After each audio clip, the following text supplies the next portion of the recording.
Hello my cutie pies, my name is Daphne and tonight I'll be your storyteller.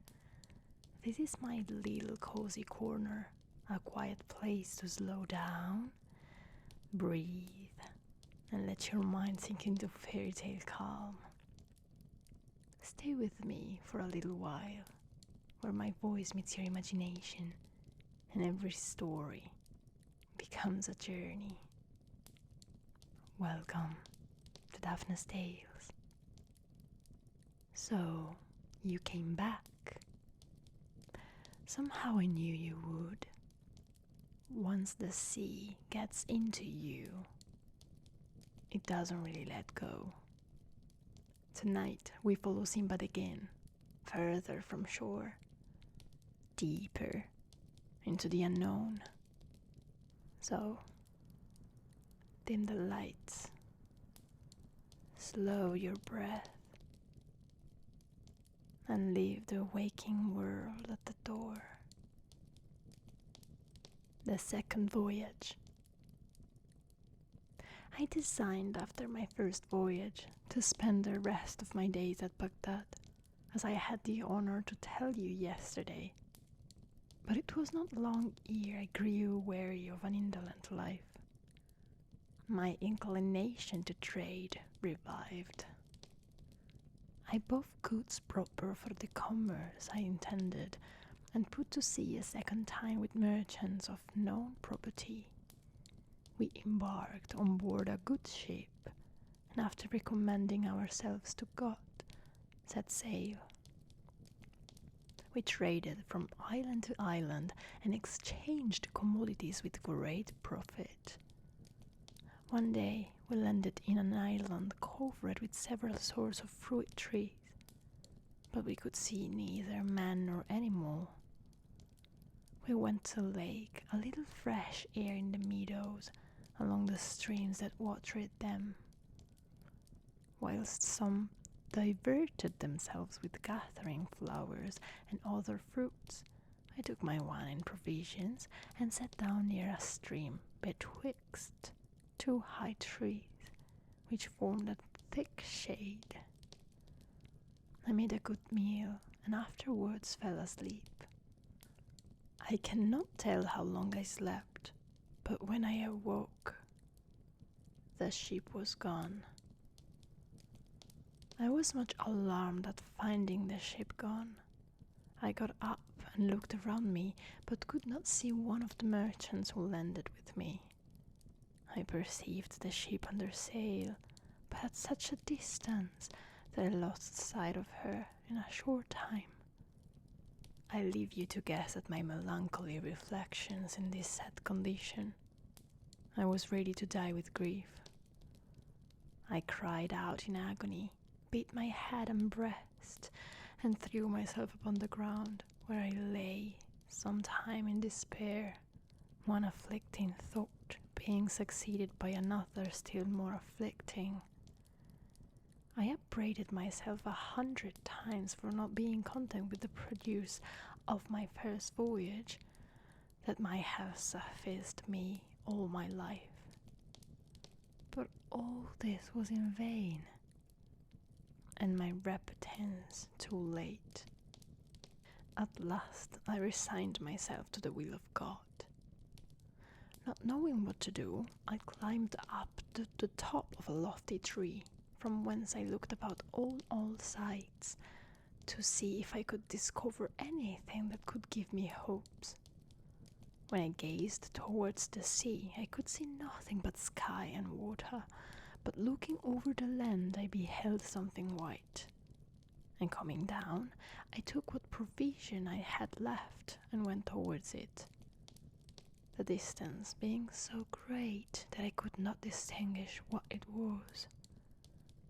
As I approached, I thought it to be a white dome of a prodigious height and extent, and when I came up to it, I touched it and found it to be very smooth. I went round to see if it was open on any side, but so it was not, and that there was no climbing up to the top as it was so smooth. It was at least 50 paces round. By this time the sun was about to set, and all of a sudden the sky became as dark as if it had been covered with a thick cloud. I was much astonished at this sudden darkness, but much more when I found it occasioned by a bird of a monstrous size that came flying toward me. I remembered that I had often heard mariners speak of a miraculous bird called Rock, and conceived that the great dome which I so much admired must be its egg. In short, the bird alighted and sat over the egg. As I perceived her coming, I crept to the egg, so that I had before me one of the legs of the birds, which was as big as the trunk of a tree. I tied myself strongly to it with my turban, in hopes that the Rock next morning would carry me with her out of this desert island.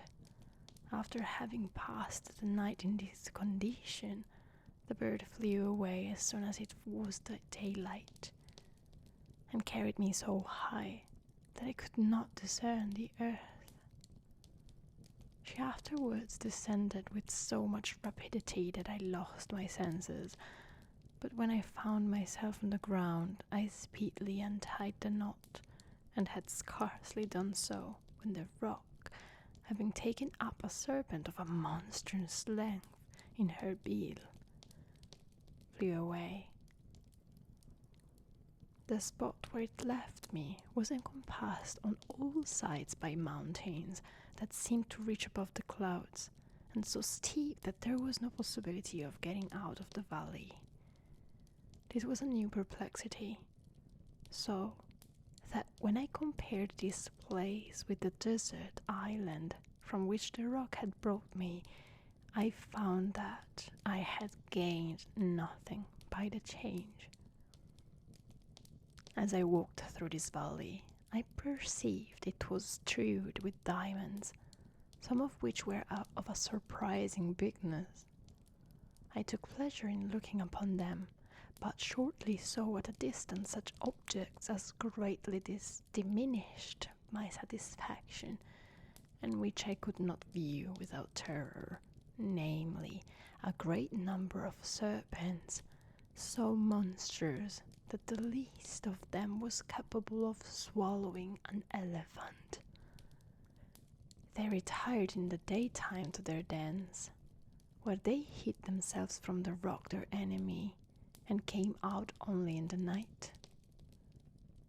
I spent the day in walking about in the valley, resting myself at times in such places as I thought most convenient. When night came on, I went into a cave, where I thought I might repose in safety.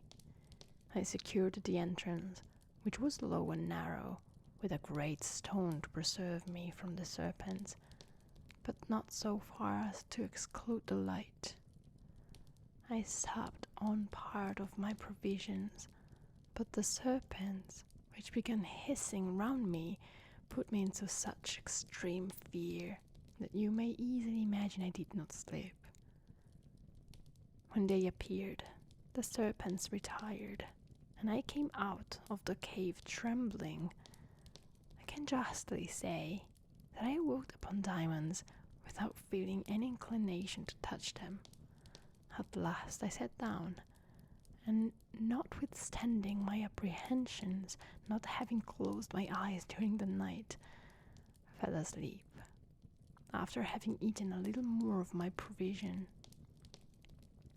But I had scarcely shut my eyes when something that fell by me with a great noise awaked me. This was a large piece of raw meat, and at the same time I saw several others fall down from the rocks in different places.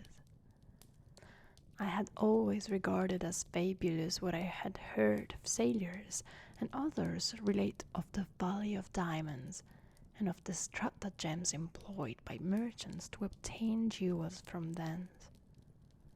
But now I found that they had stated nothing but truth, for the fact is that that the merchants come to the neighborhood of this valley when the eagles have young ones, and throwing great joints of meat into the valley, the diamonds upon whose points they fall stick to them. The eagles, which are stronger in this country than anywhere else, pounce with great force upon those pieces of meat and carry them to their nests on the precipices of the rocks to feed their young. The merchants at this time run to their nests, disturb and drive off the eagles by their shouts, and take away the diamonds that stick to the meat. Until I perceived the device, I had concluded it to be impossible for me to get from this abyss, which I regarded as my grave. But now I changed my opinion and began to think upon the means of my deliverance.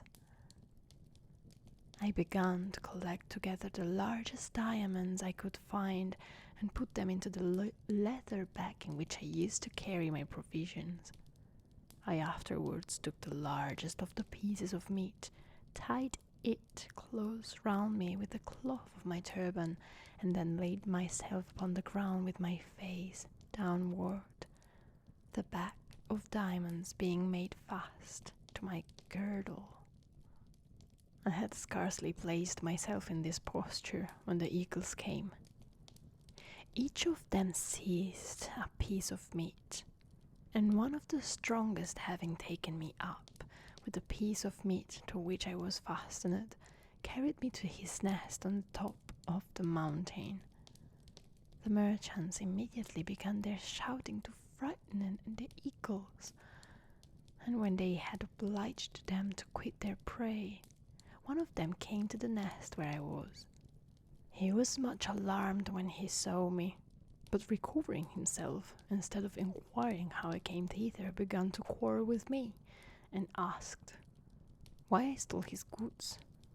"You will treat me," replied I, "with more civility when you know me better. Do not be uneasy, I have diamonds enough for you and myself, more than all the other merchants together. Whatever they have, they owe to chance, but I selected for myself in the bottom of the valley those which you see in this bag." I had scarcely done speaking when the other merchants came crowding about us, much astonished to see me, but they were much more surprised when I told them my story. Yet they did not so much admire my stratagem to effect my deliverance as my courage in putting it into execution. They conducted me to their encampment, and there having opened my bag, they were surprised at the largeness of my diamonds, and confessed that in all the courts which they had visited, they had never seen any of such size and perfection. I prayed the merchant, who owned the nest to which I had been carried, for every merchant had his own, to take as many for his share as he pleased. He contented himself with one, and that too the least of them. And when I pressed him to take more, without fear of doing me any injury, "No," said he, "I am very well satisfied with this, which is valuable enough to save me the trouble of making any more voyages, and will raise as great a fortune as I desire." I spent the night with the merchants, to whom I related my story a second time, for the satisfaction of those who had not heard it. I could not moderate my joy when I found myself delivered from the danger I have mentioned. I thought myself in a dream, and could scarcely believe myself out of danger. The merchants had thrown their pieces of meat into the valley for several days, and each of them being satisfied with the diamonds that had fallen to his lot. We left the place the next morning, and travelled near high mountains, where there were serpents of a prodigious length, which we had the good fortune to escape. We took shipping at the first port we reached, and touched at the Isle of Roha, where the trees grow that yield campfire. This tree is so large and its branches too thick that 100 men may easily sit under its shade. The juice of which the campfire is made exudes from a hole bored in the upper part of the tree, is received in a vessel where it thickens to a consistency and becomes what we call campfire. After the juice is though drawn out, the tree withers and dies. In this island is also found a rhinoceros, an animal less than the elephant, but larger than the buffalo. It has a horn upon its nose, about a cubit in length. This horn is solid and cleft through the middle. Upon this may be seen white lines, representing the figure of a man.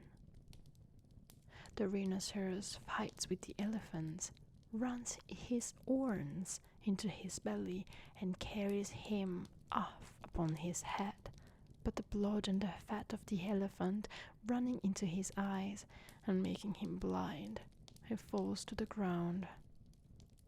And then, strange to relate, the roc comes and carries them both away in her claws, for food, for her young ones.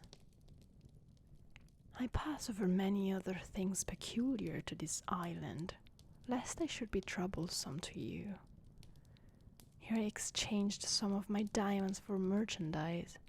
From hence we went to other islands, and at last, having touched at several trading towns of the continent, we landed at Bussorah, from whence I proceeded to Baghdad. There I immediately gave large presents to the poor, and lived honorably upon the vast riches I had brought, and gained with so much fatigue. Though Sindbad ended the relation of the second voyage, gave Sindbad another 100 sequins, and invited him to come the next day to hear the account of the third. The rest of the guests returned to their homes, and came again the following day at the same hour. And one may be sure the porter did not fail, having by this time almost forgotten his former poverty.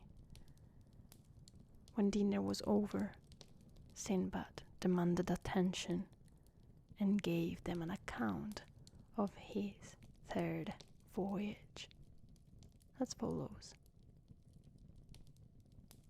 And so the second voyage ends here. Close your eyes now. There's no rush. Let the story settle around you, like sand after a storm. But when you're ready, there are more shores to discover. Together, I love you all.